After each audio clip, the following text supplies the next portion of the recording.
앞서 말씀드린 것처럼 종합토론은 그 일부 세션 사회를 받던 손호철 선생님, 그리고 2부 두 번째 세션에 발표를 해주셨던 분들, 그 다음에 특별히 그 충북대학 철학과 정년 퇴직하신 유초아 선생님을 모시고 전반적인 부분에 대한 토론을 진행하고, 그 우리 연말 발간하게 되어 있는 전체 프로젝트에 동유럽에서의 사회주의권 붕괴 과정에 대한 연구를 맡고 계시는 국민대학교 정재원 교수님 이렇게 모시고 토론을 진행하겠습니다. 먼저 상호간에 서로 궁금한 것, 보충할 것, 아니면 의견이 다른 부분들을 간단간단하게 이 얘기를 나누고, 그리고 오늘 많은 분들이 참석해 주셨는데 청중석에서 질문을 받고 그 질문에 대한 대답과 토론을 그렇게 진행하려고 합니다. 먼저 앞에 나오신 분들 전체적으로 인사를 좀 드리시죠. 그 송 교수님하고 유초아 선생님, 정재원 선생님, 예, 그냥 뭐 앉아서 인사하십시오. 예.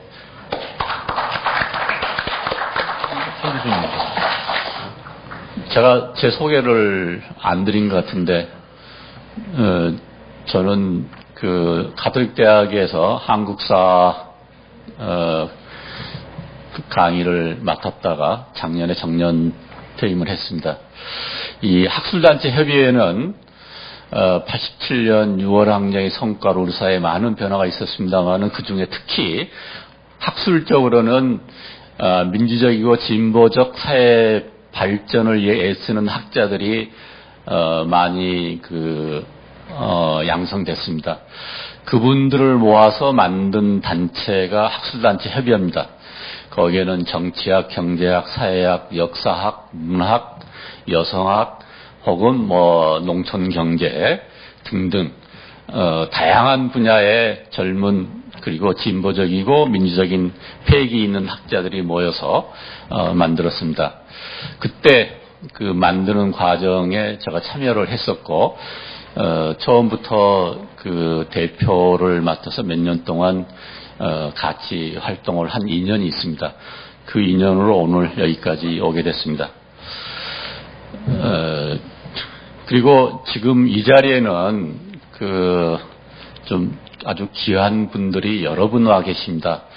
이분들이 어떻게 이 자리에 참석하게 됐는지 5.18 재단 관계자분의 설명을 듣고 인사를 나누도록 하겠습니다. 누구 좀 설명 좀 해주시겠습니까?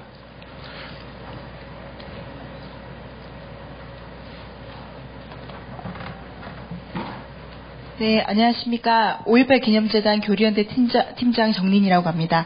반갑습니다. 지금 여기 가운데에 여러 외국인들이 보이는데, 저희 5.18 기념재단에서는, 아시아 지역을 중심으로 해서 민주주의, 인권, 평화 관련된 시민사회단체 활동을 하고 있는 분들을 매년 한 15분에서 20분 정도 초청하여 5.18 아카데미라는 프로그램을 지금 진행을 하고 있습니다. 올해 프로그램은 8월 20일부터 광주에서 시작을 했고요. 다음 주 9월 3일에 이렇게 끝나는데요. 한번 일어나서 이렇게 한번 인사를 드리면 박수 좀 부탁드립니다. 예, 반갑습니다. 네, 앉아주세요. 네. 간단히 하나 더 말씀드리면, 올해는 지금 12개국에서 18명의 지금 분들이 와가지고 참석해 주시고요. 또 하나 잠깐 더 말씀드리고 싶은 건, 성공회 대학교 아시아 시민사회 지도자 과정 학생들 지금 아시아 지역에서 온 학생들 7분도 지금 현재 여기 참석하고 계시거든요. 잠깐 일어나셔서 인사해도 좋을 것 같습니다. 네.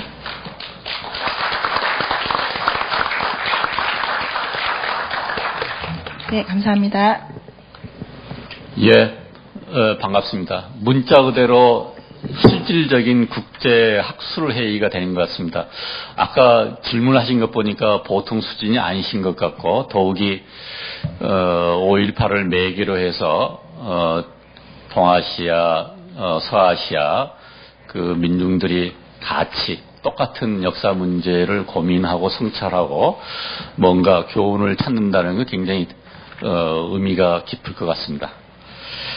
그 일부에서 아까도 잠깐 말씀드렸습니다만은 어떤 측면에서는 그냥 우리 흔히 쓰는 말로 거대 담론에 대한 얘기들을 했습니다.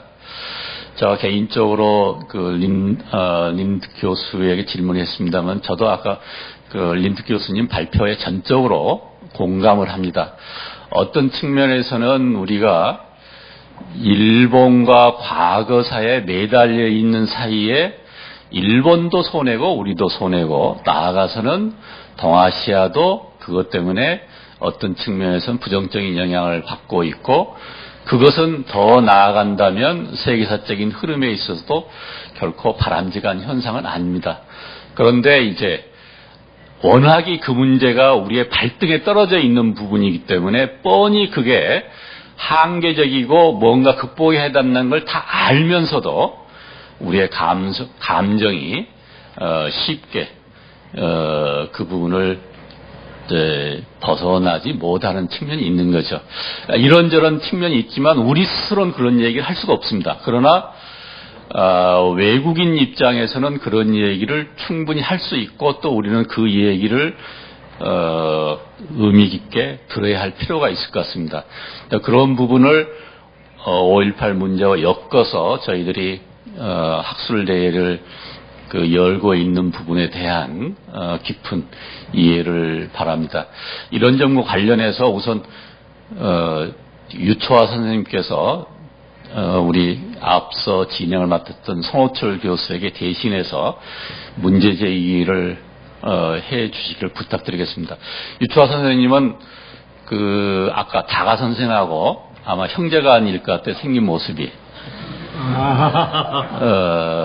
비슷하죠. 얼핏 보게 되면 아마 구분이 잘 안 될지 모르겠는데 본인 스스로가 똑같은 문제의식도 아마 가지고 계실 것 같은데 어쨌든 두 분 좀 토론을 진행해 주십시오.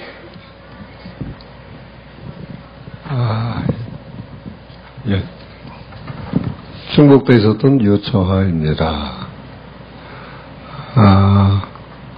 원래 책에 실릴 11개인가의 그 아티클들 중에 오늘 이제 두 분 특별 발제와 또 세 분의 구체 주제에 대한 발제로 일단 압축 진행이 되는 것으로 짐작합니다. 이런 주제는 오히려 여러 지역을 다 포괄하는 많은 발제가 있을 때 더 소통되기가 더 쉬울 것 같긴 합니다. 그러니까 3 또는 5개의 발제로 5.18과 연관시켜서 밝은 미래로 수렴하는 작업이 매우 어렵지 않을까 하는 생각을 듭니다. 그러니까 일부 세션 1에서 발제된 두 아티클에 대해서 그 사회를 맡았던 그중 역을 했던 손호철 선생께 역시 질문을 하는 것이 온당하지 않을까 하는 생각입니다.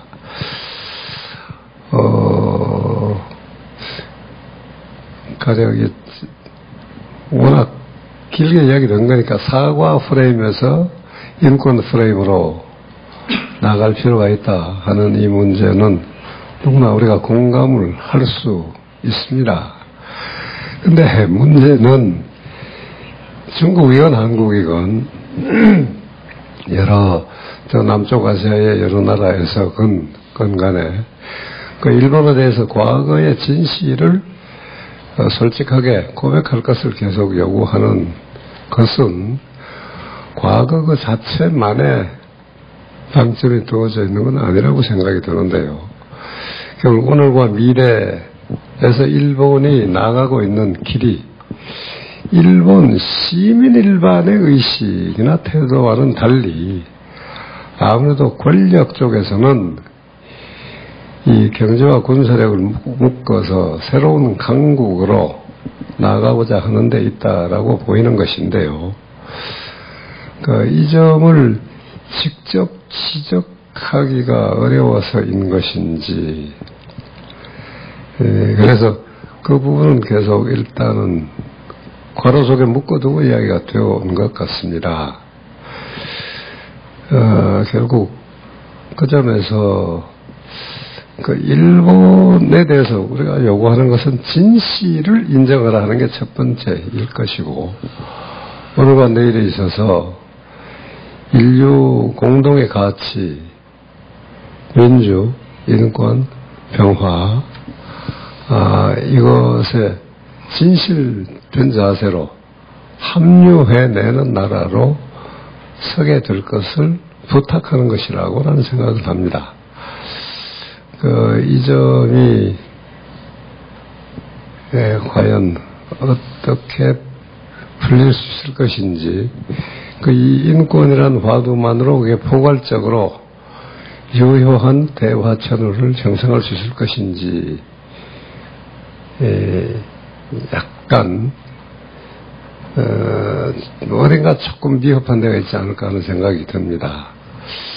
그리고 이제 역시 보편적 가치를 정부 간 또는 국가 간 갈등 충돌의 소지가 있는 문제를 제외하고 보다 일반적인 가치를 공유하고 확산하는 국제적인 노력이 대체로는 지방정부, 도시의 수준에서 진행되고 있고, 그것이 비교적 아름다운 결실을 쌓아가고 있다라고 하는 것인데요.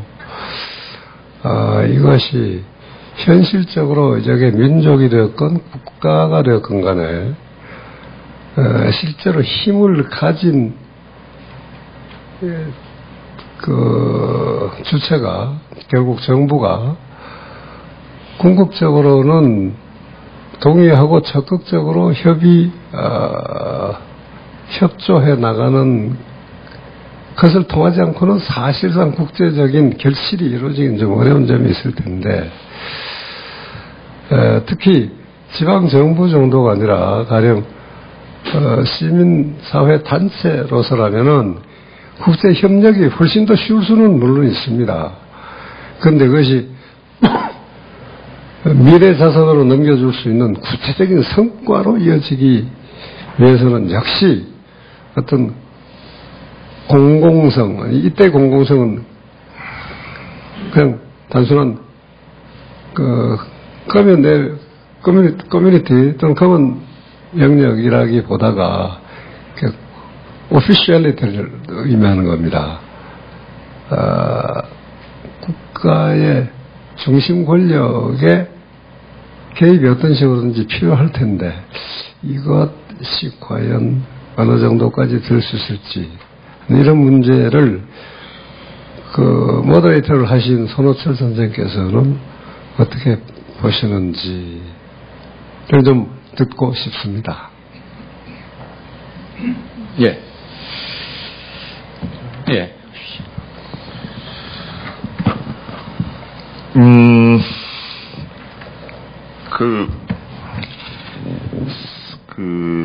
사과, 어폴로지 프레임으로부터 인권 프레임으로 가야 된다라는 데는 많은 사람들이 동감을 하는 것 같고, 저도 거기에는 적극적으로 동감을 합니다. 근데 이제, 그 문제들이 결국 유 교수님이 지적하셨듯이 계속 문제 제기하는 거는 단지 과거사의 문제가 아니라 현재의 문제다. 결국 일본의 제군국주의와 등등 그런 거와 관련되어 있는 것이 아니냐라는 우려인 것 같습니다. 저도 부분적으로 동감하면서 부분적으로 양쪽의 이제 입장을 비판적으로 보고 있는데, 저는 화두를 제가 이렇게 던졌습니다. 저도 인권의 프레임으로 가야 된다라는 입장인데, 이제 제가 아까 쉬는 시간 린드 교수한테 그런 이야기를 했는데, 린드 교수님을 제가 만일 라벨링을 한다면, 인권의 정치, 인권 프레임 인권 리얼리스트, 현실주의적 인권론이라면 나는 아이디얼리스트적인 인권론이다 이렇게 이야기를 했습니다. 왜 그러냐면 결국 그 인권의 정치의 측면에서 보게 되면 일본의 과거의 것들이 우리에게 피부로 와닿으니까 굉장히 중요한 것처럼 보이지만 좀 더 상대화되고 좀 더 잊혀졌던 많은 인권의 억압들을 이제 보게 된다고 하는 장점이 있죠. 이제 그건 뭐 말할 필요도 없는 것이고. 근데 현재의 이 측면에서 바라다 보면 어떤 문제가 되느냐라는 문제인데 저는 두 가지 측면에서 아까 이제 질문도 했습니다만 두 가지 측면의 문제 제기고 또 그걸 또 거꾸로 이제 지금 그 유 선배가 지적한 문제를 이제 거꾸로 문제를 또 이제 그 화두로 이야기를 해보겠습니다. 하나는 어쨌든 과거에 그 일본이 가해자였고 등등이었는지 모르지만 일본, 한국과 같은 자유주의적 국가들이 동아시아에서 가장 그 인권이 잘 돼 있는 나라 아니냐라고 하는 그 문제 제기. 그래서 제가 그런 의미에서 리얼리스트라고 표현했는데 그것이 국내적으로 가져올 수 있는 중요한 효과는 한국에서 크게 그런 문제가 되지만 한국이 아직도 인권에서 굉장히 뒤처진 나라라고 하는 문제의식이 상당히 많고요. 국가보안법 등등 여러 가지 문제 또 세월호 문제 등등 이런 의해서 또 사회권 측면에서는 결국 97년 IMF 이후에 온 신자유주의의 여러 가지 문제 뭐 등등. 그래서 그러한 그 현재에 우리가 그래도 동아시아에서 가장 낫다라고 하는 담론이 우리의 현실에 대해서 결국 귀를 막고 그래도 북한에 비하면 우린 좀 잘 사는 거 아니냐 뭐 인권이 잘 된 거 아니냐라고 하는 것으로 할 거에 대한 우려 이런 이야기를 지적을 했고요. 두 번째 이제 문제와 관련돼 있는 것인데 결국 그렇기 때문에 그 측면에서 일본의 무장화 이런 걸 어떻게 볼 거냐라고 하는 인권의 측면에서 그러니까 일본의 무장화가 동북아의 인권의 정치라는 측면에서 어떤 의미를 갖겠는가라는 겁니다. 그걸 좀 더 저는 이제 제 화두인데 쉬운 문제가 아닌 것 같아요. 근데 다만 린드 교수의 화두를 좀 더 발전적으로 문제를 제기해서 우리가 고민을 해보자라고 저는 동의하진 않습니다만 지적을 한다면 결국 일본의 무장화가 이루어지지 않고 일본의 평화헌법이 등등 견제되지 않은 상황에서 중국의 무장화가 가속화될 때 나타날 동북아에서의 인권의 침해 우려를 어떻게 생각할 거냐는 것이죠.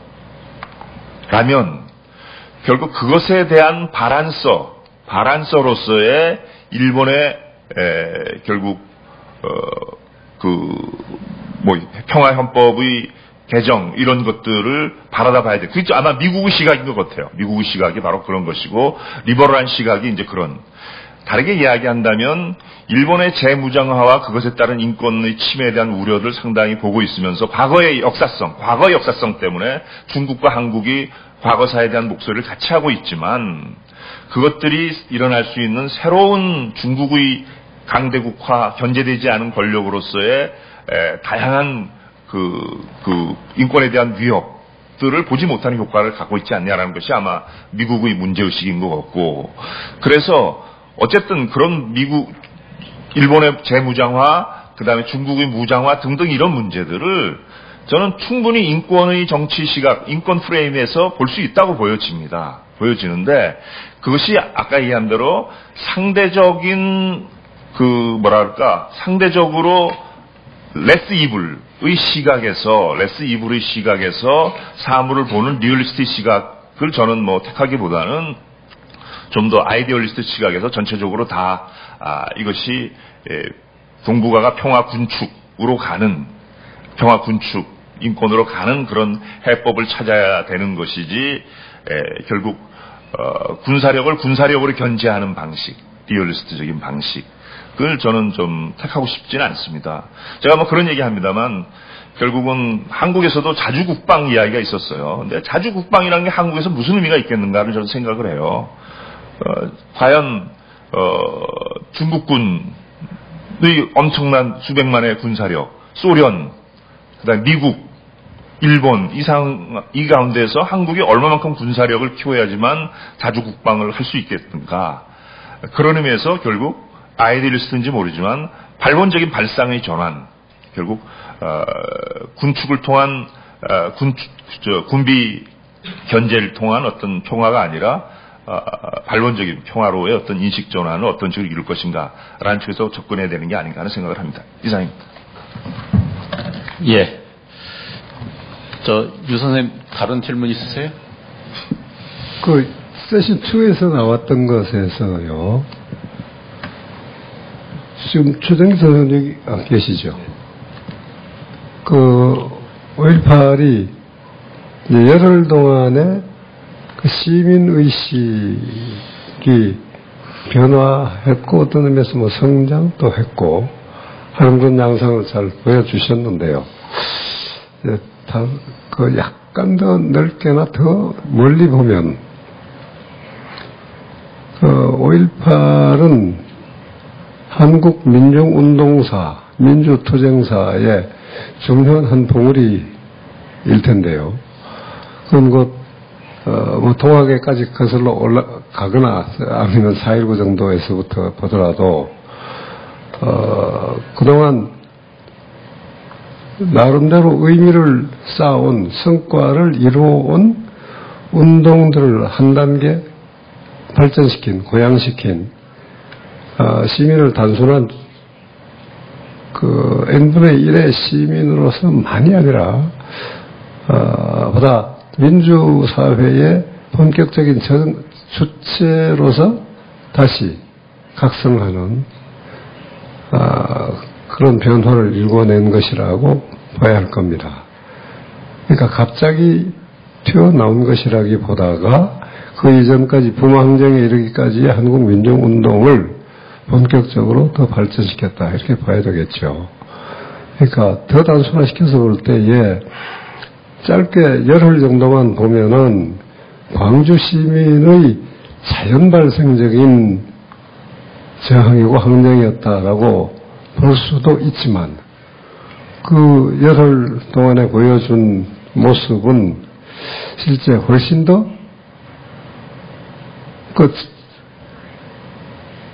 군부 독재가 만들어내는 상황에 대한 대응이라는 과정 절차로 진행이 되긴 했지만 그보다 훨씬 더 올라가는 그러니까 전반적 기획이나 전략 전술까지를 가지는 어떤 또렷한 목표 목적 의식을 가진 발전된 형태의 그 운동의 모습까지도 보여주는 것이 아니냐 하는 생각이 듭니다. 이제 그런 점에서 오늘 나온 가령 아랍 문제나 뭐 서남아시아 쪽이나 남미까지는 아마 함께 가긴 조금 어려울지 모르겠습니다만 그런 사례들에서 보는 것과 달리 이 권력을 통해서만 결과적으로 성과를 향유할 수 있는 민으로서가 아니라 스스로 그 가치들을 정치적으로나 문화적으로 창출해내는 주체로서 다시 태어나는 모습을 보여줬다 이렇게 볼 수 있을 것 같습니다.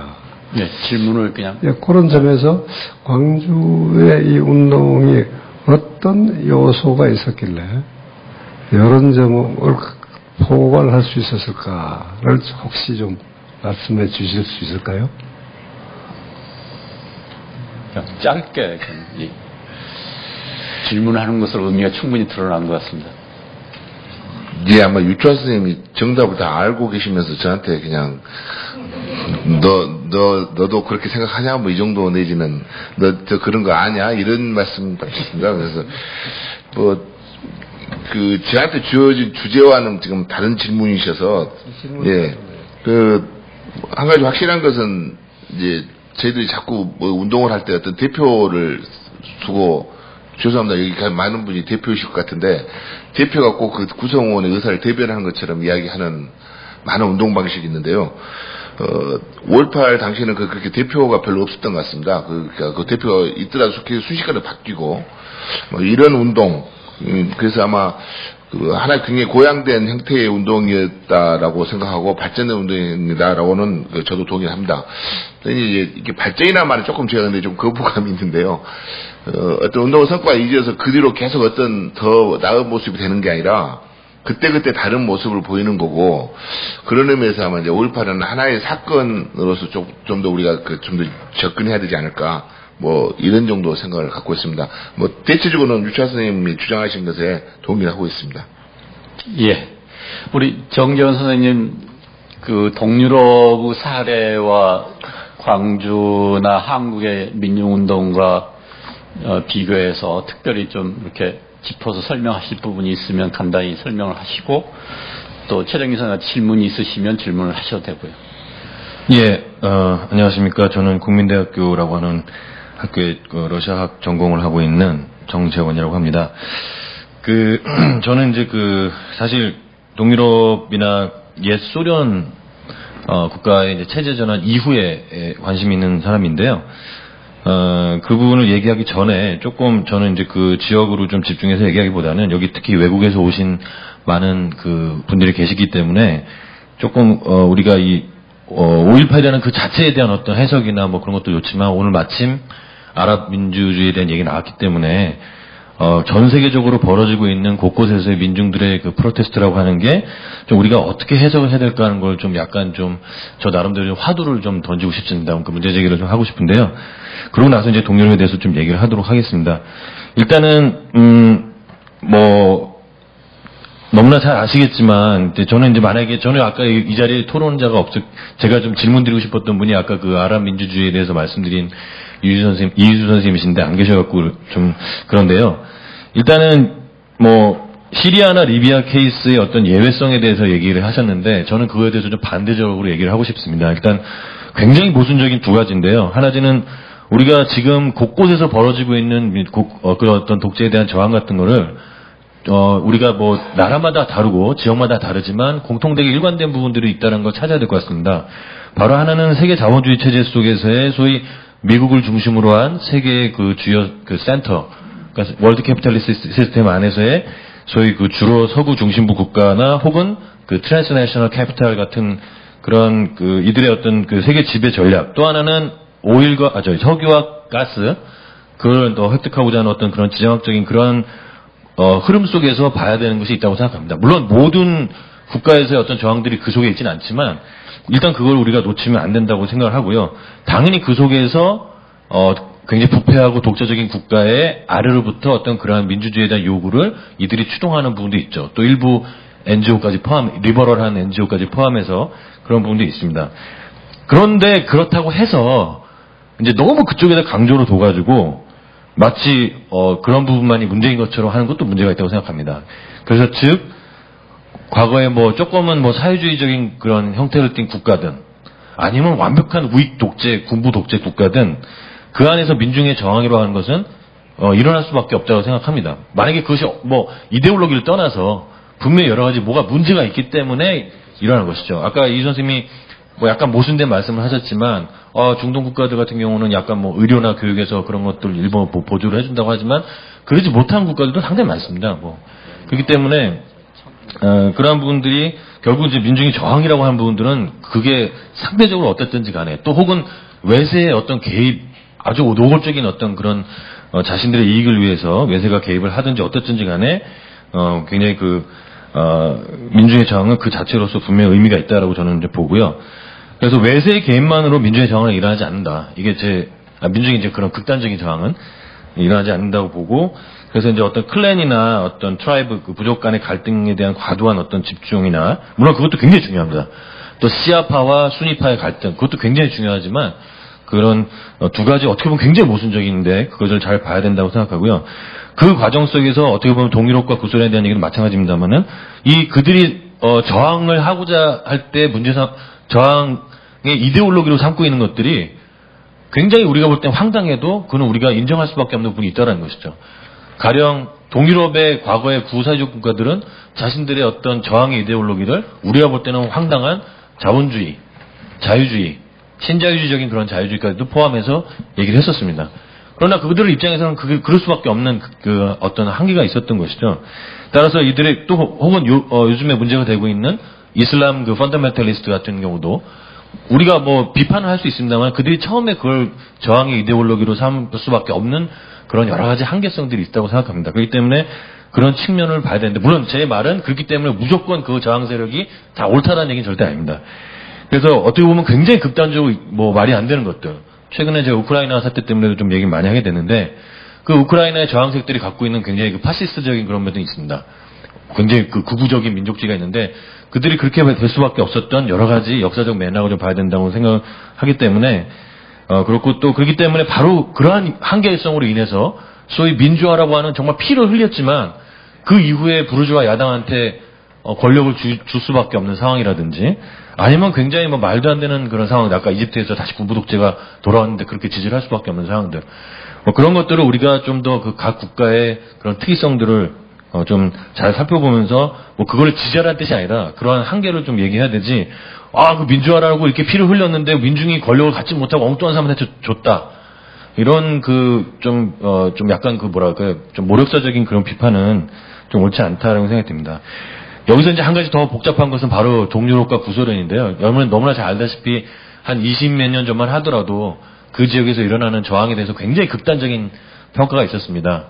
근데 이제 뭐 지금은 이제 어느 정도 정리가 됐지만 어쨌든 이 사회주의에서 자본주의라고 하는 거꾸로 가는 역혁명이 일어났기 때문에 여기에 대한 굉장히 복잡한 거 있는데 어쨌든 거기에 대한 자세한 논의를 하고자 하는 것이 아니라 그것이 어떤 위대한 무슨 사회주의 이름으로 했다 하더라도 실상은 그렇지 못했다. 결국은 굉장히 권위주의적이었고 독재적이었고 경제적으로도 풍요롭지 못했고 불평등했다. 물론 자본주의 끔찍한 그만큼은 아니었지 모르지만 그런 것들이 결국 민주주의 정을 불러온 측면이 있다는 것입니다.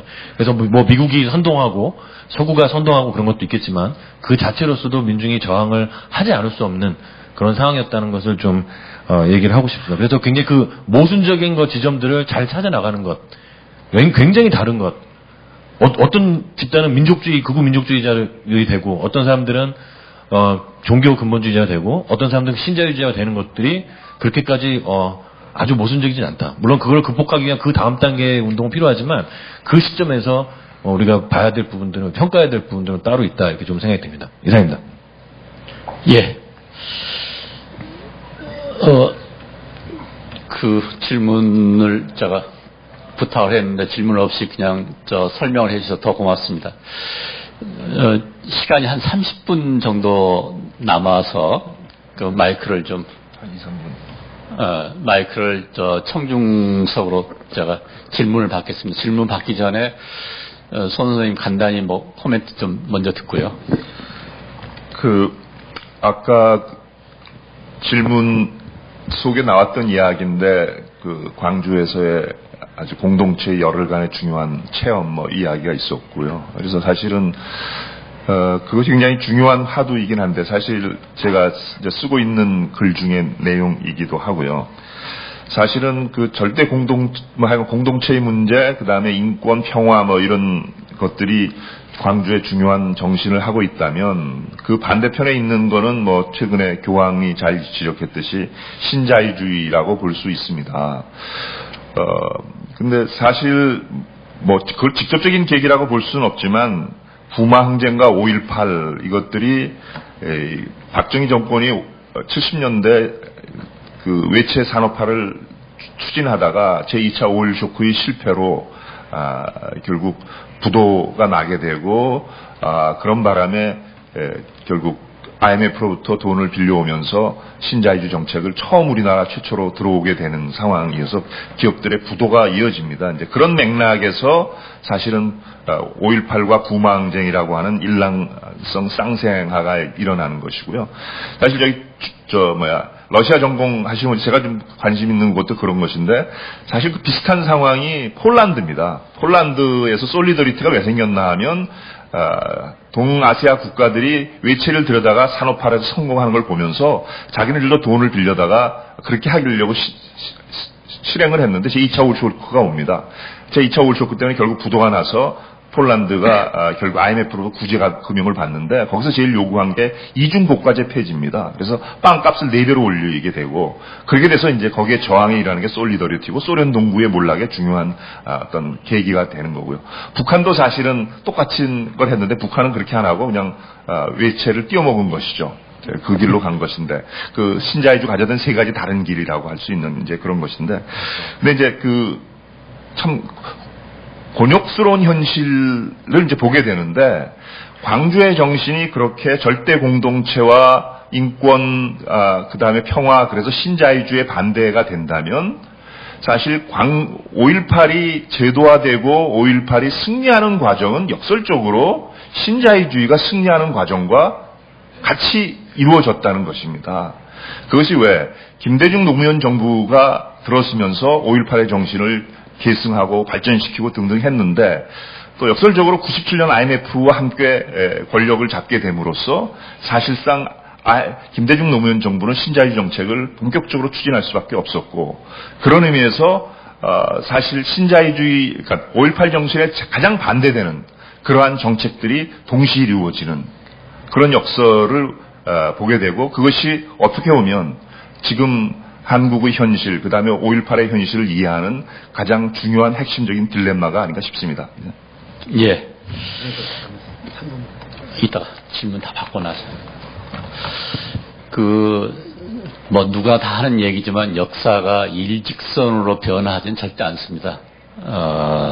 때로는 시행착오 과정을 겪기도 하고, 후퇴하기도 하고 하면서 긴 시간으로 봤을 때 앞으로 나아가는 것이죠.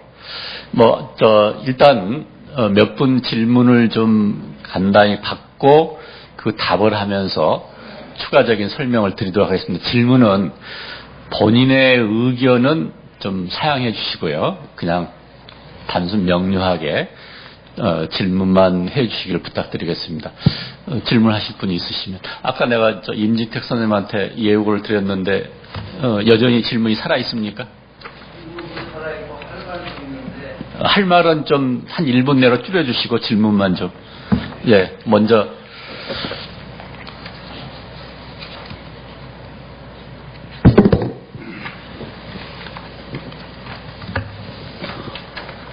할 말은 하지 않고 질문만 하겠습니다.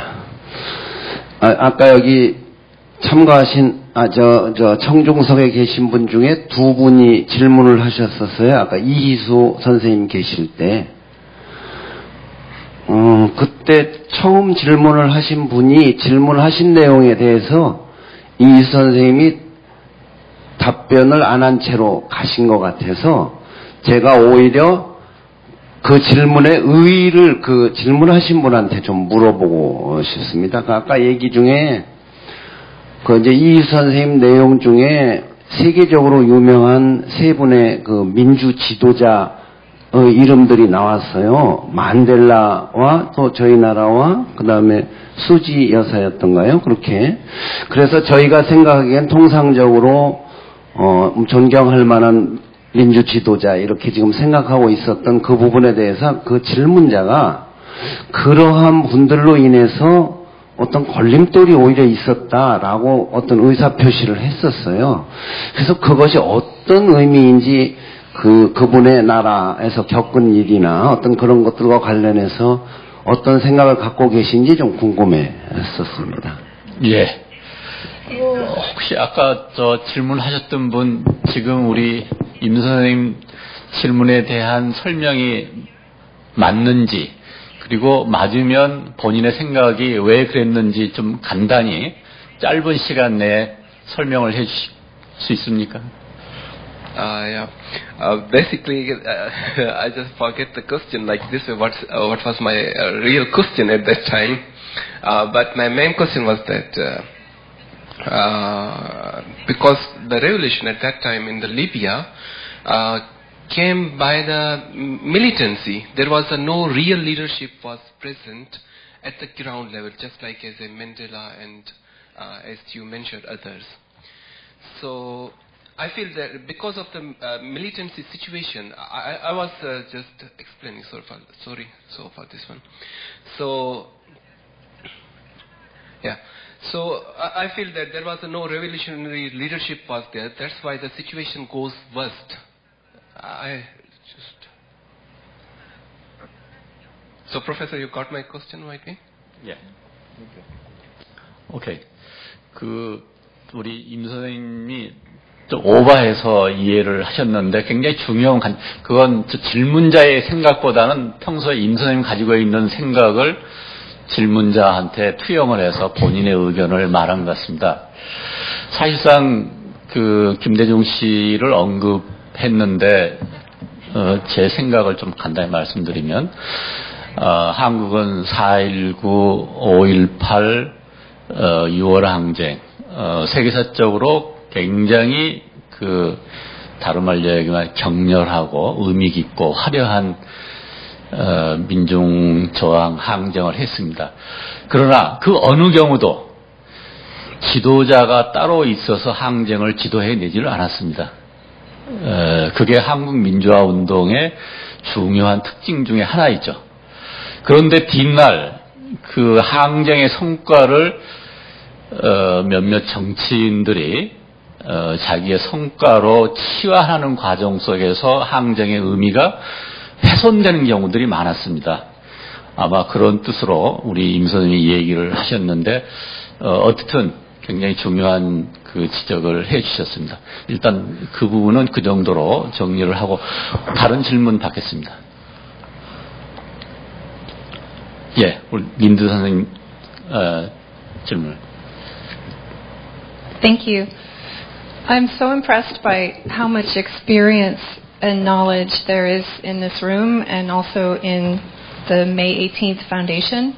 The experience and knowledge of citizens' movements to demand change from their government. And I'm very touched and humbled to hear people's personal stories and these very important, very personal acts of bravery that they engaged in. It's just wonderful and so impressive and so humbling to hear. And as I think about this and as I thought about the second panel today, I've formulated two sets of questions that, not necessarily questions for you to answer right now, but questions to think about going forward, moving forward from this wonderful conference you've organized.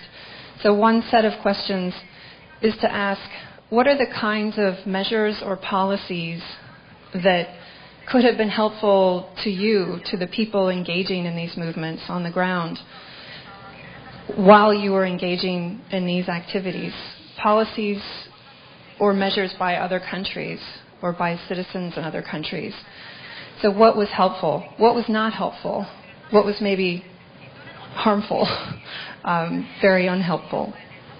And then a second set of questions would be, are there similar helpful policies or measures that people in South Korea, the United States, other liberal countries could pursue today to help similar pro-democracy activists in these different countries who are trying so hard to have good, responsible governance?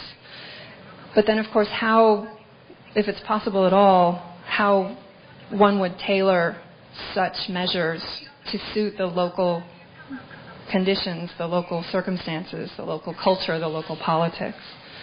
So I know these are two big sets of questions, and I'm not raising them to put any one of you on the spot, but just because the panels have been very fruitful, I think, and listening to the second panel gave rise to lots of questions in my mind that I think your foundation has the opportunity to pursue in the future.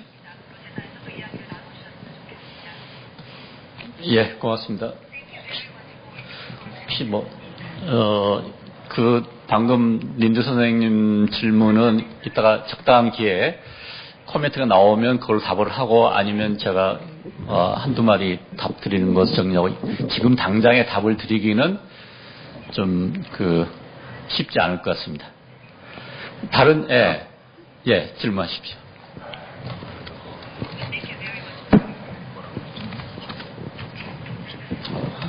Good evening, everyone. I would just like to articulate a point. He asked us to be precise, but I need to touch before I ask the question. I've been here for some around 6 months now, and I've studied quite little bit about other movements also. What I see very clearly, I distinguish the difference between the Gwangju uprising and other uprisings are, Gwangju uprising didn't only fight the military regime, the military state, but it also fought the military regime supported by the the US. But in contrast, what's happening today, 35 years down the line, the uprisings which are happening are being supported by the US in many ways. At that point of time, the contention of power was land, was territory, and the armed bases. But today it's been extended towards capital, towards open market, towards a global economy. So in such a situation where the uprising itself has been supported with a view of extending the market, grabbing the resources, and making puppet governments, which even if you look at the democratic examples of many countries, I come from India, we had the greatest freedom struggle, and we are a big democracy. Authoritarian states, the whole idea is about, even in a democratic country, wherever we are in a very authoritarian state. So these new democracies, these new democratic struggles, which have also been fueled by a lot of international support, mostly the American support, how are they going to sustain for a long time? Are we going to see similar democracies coming up like the way we have in most of the Asian countries or other part of the world, which are weak democracy, authoritarian democracy, where people's, the power doesn't lie with the people. The power lies with the government, which is again controlled by few elite countries around the world. So my direct question would be how we see these democratic struggles in another long span to come ahead.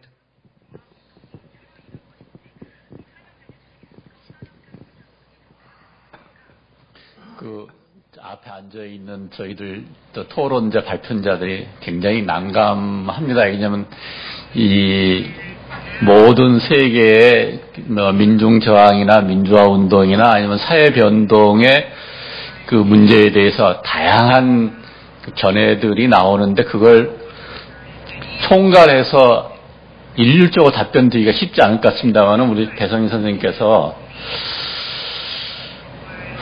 그 한국 민주화 운동이 가지고 있는 다른 나라의 예에 비교했을 때 어떤 특징을 간단히 좀 정리해서 설명을 해 주는 것으로 답을 하죠. 예, 그 전에 제가 짧게 한 3분만 좀 말씀드리고 제가 좀 어떤 의견인데 그 답을 먼저 하시죠. 네, 알겠습니다. 다 할 얘기 있었는데. 그 질문의 요지에서 놓치지 말아야 될 것들이 몇 가지가 있는데요. 그 중에 하나는 이 세계 체제를 갖다 규정한 요소가 무엇인지가 전 중요하다고 생각합니다. 아까 질문자께서 미국의 지원, 경제 문제 이런 얘기를 하셨잖아요, 사실은요. 그러니까 왜 미국이 계속 이제 뒤에서 일부 세력들을 지원해 가면서 사실은 개입하는 의도가 뭐였까? 대부분의 논자들은 얘기하기를 이제 경제 문제를 제일 많이 예를 들고 있습니다. 그 다음에 정치 권력 문제를 얘기 들고 있고 사실은요. 한국 사회 같은 경우도 거기에서 벗어나지는 않는 거죠. 그 다음에 동아시아가 아까 제가 말씀드렸죠. 공통점 중에 하나가 식민지 경험했기 때문에 가지고 있는 규정이 크더라. 탈식민으로부터 그다음에 군부 독재, 그다음에 이제 자유와 민주를 가는데 그게 공통점인 것 같아요. 좀 차이점이 있다고 하면은 한국은 과거의 역사를 청산하지 못한 채 민주화가 진행된 면이 있다는 거죠, 사실은. 그 다음에 또 하나의 요소는 뭐냐면은 분단 구조라는 문제죠. 그러니까 자본주의가 가지고 있는 계급 모순도 있지만 분단 모순도 같이 역동적으로 어떤 규정을 가지고 있더라. 그래서 여전히 남아있는 가장 큰, 예를 들어서 행태적으로 보게 되면은 사상의 자유라든가 이런 게 한국에서는 상당히 취약하다는 거죠. 다른 나라도 있겠지만 이 특수한 현상들이 분명히 있습니다. 우리가 흔히 민족적 특수성이라고 하는데 그런 면들이 이제 다른 국가하고 이렇게 가장 큰 차이점 중에 하나다 이렇게 간단하게 설명을 드릴 수가 있습니다. 여러 가지 요소는 있겠죠. 근데 이제 그런 측면들이 좀 강하게 부각되고 있다는 것을 아울러 말씀을 드리고 싶습니다. 네.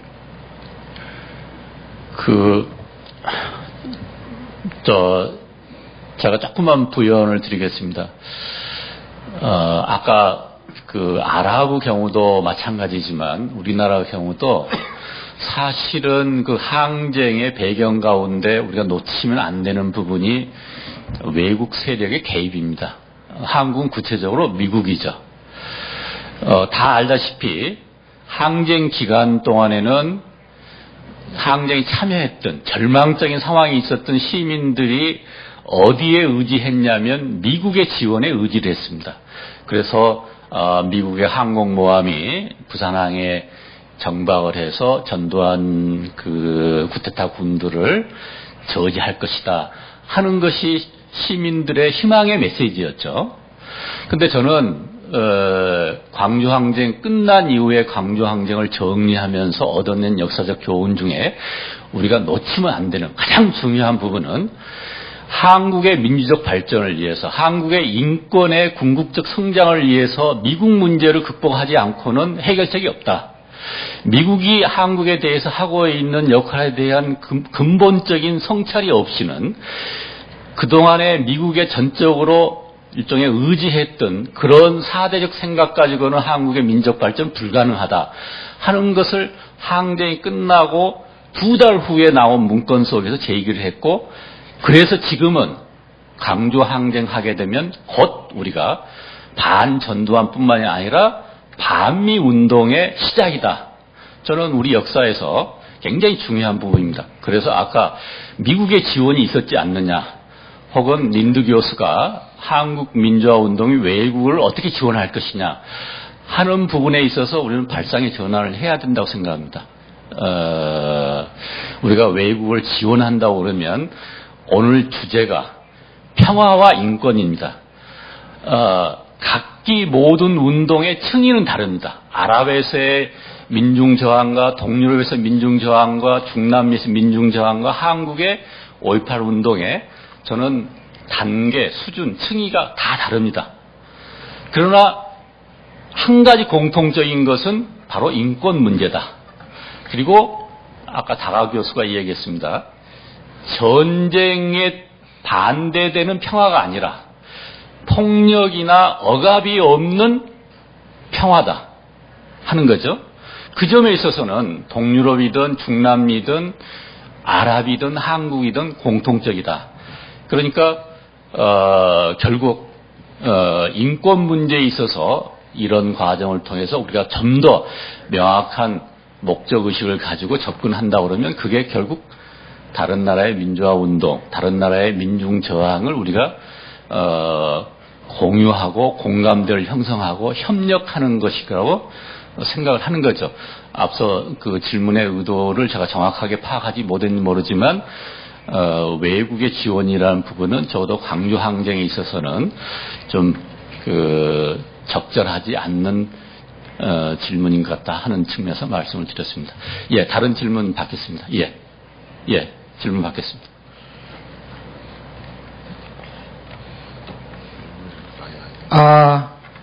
I have one opinion and one question, so I will check my opinion first. Totally disagree when you say that Gwangju is the only case happen in the world, because if you check the history, there's a Kronstadt tragedy in USSR, and then there's a Albania uprising in 1997, and then the walkers in Argentina, and then in Greece, Exarchia, the city in 2004. So, I mean, you can check that there's a common things happen in Gwangju 1980s and those events that I mentioned before. Okay, and my question is, I would like to know your opinion about it. If we see the geopolitical situation nowadays in Northeast and Southeast, I will say it again, right wing is taking places, taking powers. So I would like to see, it's such a big question. It seems like for common people, human rights and democratization and economic development goes in the different directions. So if you have a human rights and democratization, it means poverty. And if you get a very strict country, authoritarianism, it means you have economic development. We can mention Singapore, for example. So I would like to know how you see this phenomena. Japan, South Korea, what happened in Thailand, what happened in Burma, what happened in Indonesia. So we can see how the spirit of Gwangju Uprising itself in in current situation. Thank you.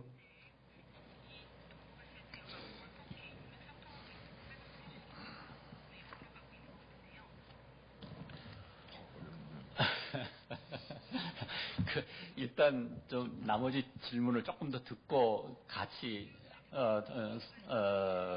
종합적으로 이렇게 설명하는 것을 하겠습니다. 예, 맨 저쪽, 예.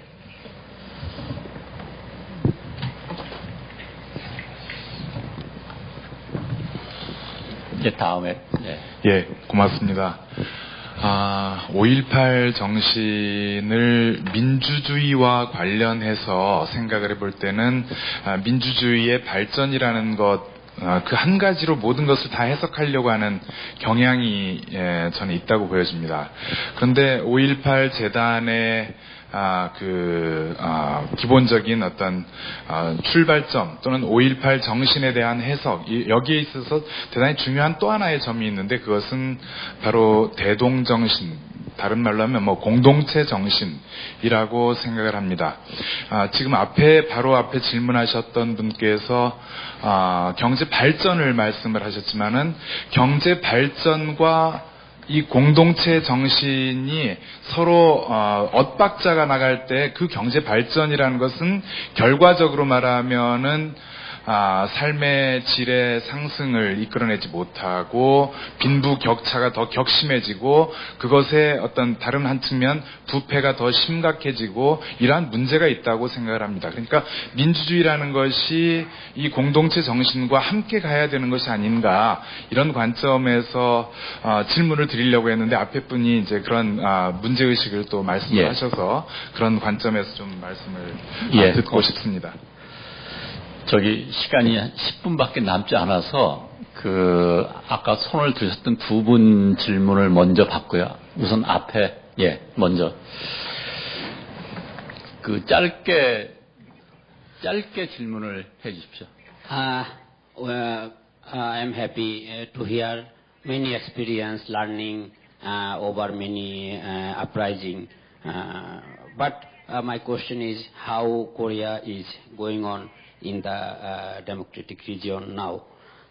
Because in the morning we see some banner placard on dissatisfaction of appointing president of Korean Democratic Foundation.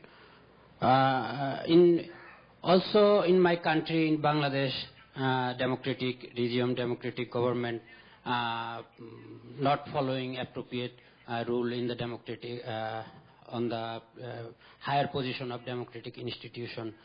So maybe we have many experience, our people and democratic people all over the world, they fight for, they shout for. But how about now in democratic region we are going on? I don't know who will answer, but I feel it's threat for democracy. Please say something. 예. 지금 광주 인권학교에 지금 오셨죠? 그 과정 속에서 해답을 충분히 좀 찾는 게 좋을 것 같습니다. 이 자리에서 답을 드리기에는 좀 주제하고 조금 맞지 않은 것 같아서 일단, 뒤에, 뒤에 세 번째, 아니요, 맨 뒤에.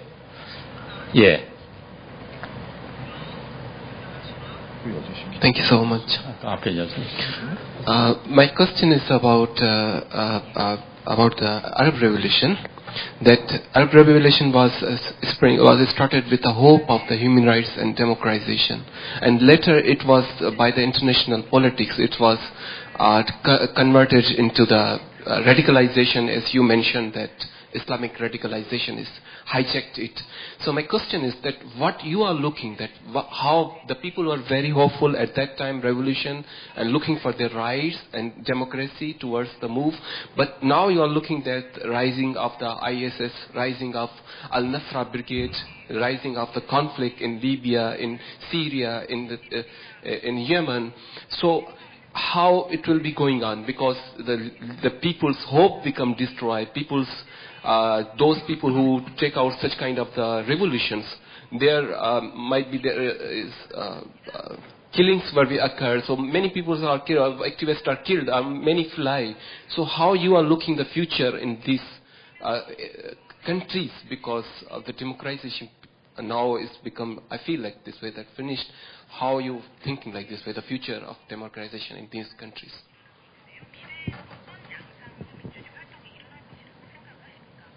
예, 예. 앞에 그 여성분, 예.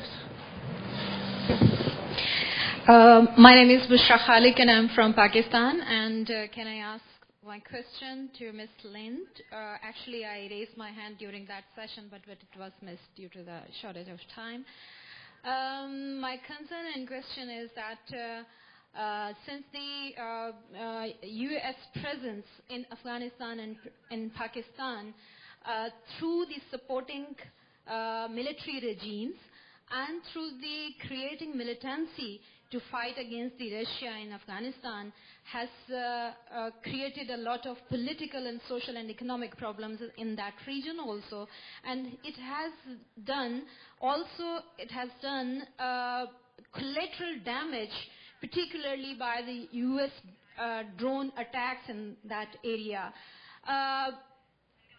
People of Pakistan heavily rely on the social movements in U.S. How, Ms. Lind, you see that kind of support from your side, from the academia, from the social movements, to put pressure on your government that could that the U.S. presence, U.S. interference, and warmongering and resource hunting should be stopped, because the people of Pakistan and Afghanistan also want better conditions of life. They also want education. They also want health services to the people. But what is happening now? During the presence of the U.S. military there, and through many ways, and after the NATO forces, if they leave that area, we see that more problems would be created, increased and enhanced. So how Ms. Lind referring to its narrative about this apology framework to just to say something about the sentiments of the social movements there. Thank you. 예.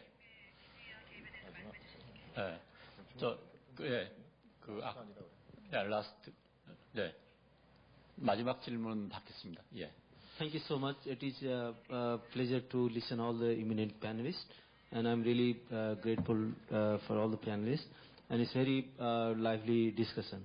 So things is that regarding Guangzhou movement, I think it's a shining example not only in Korea but also in Asian democracy movement.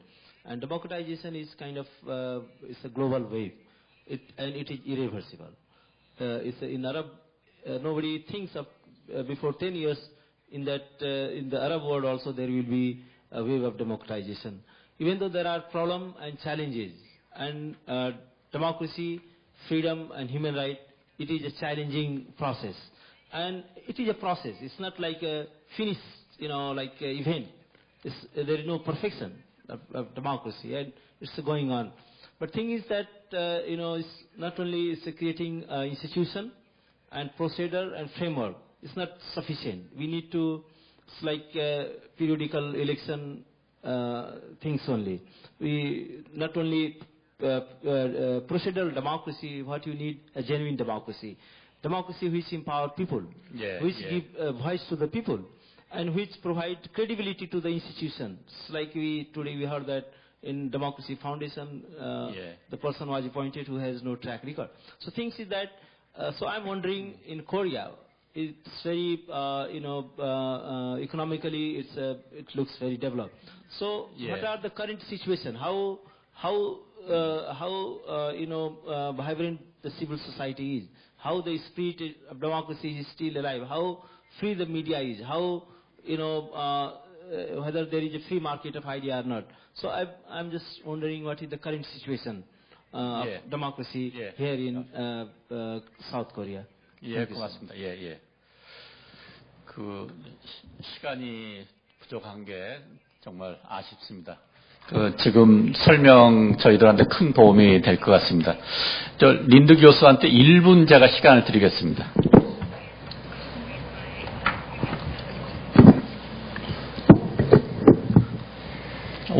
One minute. 1 minute to resolve American policy in Afghanistan and the Middle East. I get 1 minute. And I'm an East Asia expert. I didn't hear a question. I heard a very passionate speech. And so I have no answer for what was not a question. But one thing that I did hear is that America's got many history problems of its own. And I hope that Koreans understand also that it's so important to look at dilemmas of history and memory as universal problems. This is not Korea and Japan going through a unique problem. Of course, the situation is unique, but this is a problem that so many countries struggle with. My country struggles with, or maybe doesn't struggle enough, but my country should struggle with so many different kinds of history problems to so many countries around the world. And I'm sure that our relations with those countries would be much better if we confronted them much more clearly and bravely than we currently do. 예, 감사합니다. 린드 교수가 미국 대표로 참석하신 건 아닙니다. 우리 패널들한테 시간이 없으면 30초씩 제가 시간을 드리겠습니다. 정재원 선생님부터. 예, 저는 아마 특히 저한테 좀 질문하신 분이 있는 것 같아요. 아니, 30초. 예. 아니, 답을 좀 해야 될 것 같아서 딱 한마디만 하겠습니다. 저는 5.18 그 자체에 대해서는 다른 선생님이 말씀해 주실 것 같고요.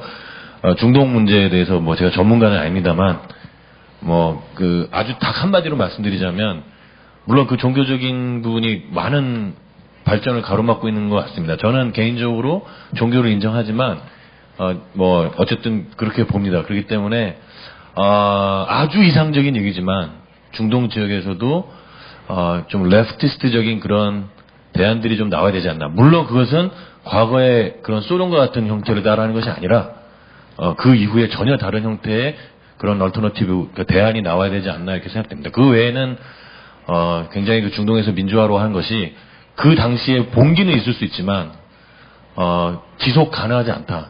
그것이 여전히 많은 그 대부분의 국가에서 보여주는데, 특히 종교라는 부분들이 그런 부분을 좀 가로막고 있는 부분이 있습니다. 그래서, 저 입장에서는 좀 뭔가 좀 레프트적인 어떤 그런 얼터너티브가 좀 있어야 된다. 예. 우리 최 선생님, 25초.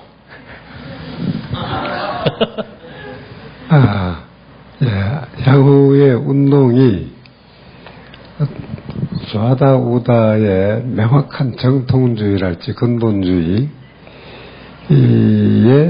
강력하게 매달리지 않는 보다 부드럽고 열린 그런 방식의 펼침이 있었으면 합니다. 거기에서도 5.18이 하나의 모델이 될 수가 있을 것이고 5.18 자체가 또한 좀 더 상승해야 할 것도 있으리라고 생각합니다. 예. 최 선생님. 예, 앞으로 5.18에 대한 연구 계속 하겠다고 약속드리고서 끝내겠습니다. 제가 시간을 좀 이제 양보를 받았으니까요. 짧게 빨리빨리 얘기할게요. 이거는 이 학술대와 관계없는 얘기인데 일단 하나 공식적으로 말씀드리고 싶은 게 두 번째 발제를 제가 이 학술대 실무 총책을 맡은 입장에서 좀 실수를 했습니다. 원래 최정희 선생님하고 김희 선생님하고 두 분이 같이 했는데 이제 이따 하고. 죄송하고요. 동아시아 그 평화 인권 문제에 대해서 아까 말씀하신 것에 대해서 저 동의하는데 저는 패러다임의 전환이 필요하더라. 제가 10년 전부터 얘기했는데 지역, 여성, 생태 이런 패러다임으로 접근하게 되면은 사실은 갈등과 분쟁이 해소되지 않겠느냐 하고요. 그 다음에 투쟁하지 않으면 권리를 못 찾습니다. 대중들의 의식이 없던 의식을 깨워야 되는 것이고요. 의식을 갖고서 힘을 결집해가 투쟁하게 되면은 어떤 외서 개입해든지 간에 자체적으로 민중의 권리 찾을 수 있지 않겠느냐 그런 생각하고요. 개인과 개인과의 관계, 국가 대 국가의 관계가 항상 국제주의적으로 평화롭게 대등한 관계 속에서 전개될 수 있게끔 약속들이 내지는 연대해가지고 노력하면은 되지 않을까 그렇게 생각을 합니다. 예, 투쟁과 연대와 행동. 네, 고맙습니다. 저는 뭐 대중의 힘을 다시 한번 이야기했습니다. 아까 뭐 미국 이야기가 나왔기 때문에 80년 5.18 당시 미국 정부는 바로 인권 외교를 내세웠던 카터 정부입니다. 미국 역대 정부 중에서 가장 인권을 중요시 여겼던. 그렇지만 광주에서 결국은 미국 한국군의 결국 통수권을 가지고 있는 미국이 결국 그 진압군의 그 진입을 허용했습니다. 근데 그로부터 7년이 지나서 87년 민주화 운동이 일어납니다. 그때 미국의 대통령은 아주 보수적인 대통령으로 알려진 레이건입니다. 근데 레이건은 민주화 운동을 도왔습니다. 한국의 민주화에 결정적인 기여를 했습니다. 왜? 그것은 광주의 힘 때문입니다. 광주의 대중의 운동이 결국 반미 운동이 일어나게 만들었고, 그렇기 때문에 또다시 군부를 지정했다간 한국에서도 반미 운동이 확산될 수밖에 없었다라고 하는 그런 우려가 미국으로 보수적인 대통령으로 하여금 한국 군부를 누르고 민주화를 강요하는 그런 정책을 택하게 합니다. 결국 역사를 움직이는 것은 결국 대중의 힘이라고 생각합니다. 감사합니다. 예. 역사가 언제 누구에 의해서 어떻게 바뀌는가, 사실 오늘 우리 주제입니다. 거기에 여러분이 말씀하셨습니다마는 대중의 힘이 결국 역사를 바꾼다. 그 층위는 아랍 다르고 동유럽 다르고 동남아시아 다릅니다. 다만 우리가 한 가지 유념할 것은 광주에 있어서 열흘 동안의 항쟁 기간 동안에 결코 어떤 형태의 폭동의 형태는 전혀 없었다. 그 점이 세계 운동 사상 유일무이한 거고, 반면에 동유럽의 항쟁 때 결코 지배층이, 권력층이 무력으로 진압하지 않았다. 그런 나라는 유럽 역사에 민중의 항거는 역사의 최고 절대선이다 하는 가치관이 있기 때문에 민중이 분노하게 되면, 민중이 분노 행동하게 되면 그걸 무력으로 진압하는 건 있을 수 없다 하는 게 유럽 역사가 오랜 투쟁 과정 속에서 얻어낸 결론 같아요. 그런데 한국은 틈만 나면 군대나 경찰을 내세워서 진압합니다. 이 점이 한국과 동유럽의 차이점이고, 한국과 동남아시아, 아랍과 비슷한 요소인 것 같습니다. 결국 그 점이 아까 다가 교수가 얘기했던, 우리가 궁극적으로 평화를 지향했을 때 제기될 수 있는 문제라고 생각을 합니다. 오늘 뭐 여러 가지 좋은 질문들, 좋은 의견들 많이 해주셨는데 그걸 일일이 다 수용을 하지 못해서 죄송스럽습니다. 다음에 5.18 기념재단이 30주년 때 다시 한번 거창한 학술 회의를 하십시오. 예. 그동안 여러 가지 수고하셨습니다. 고맙습니다.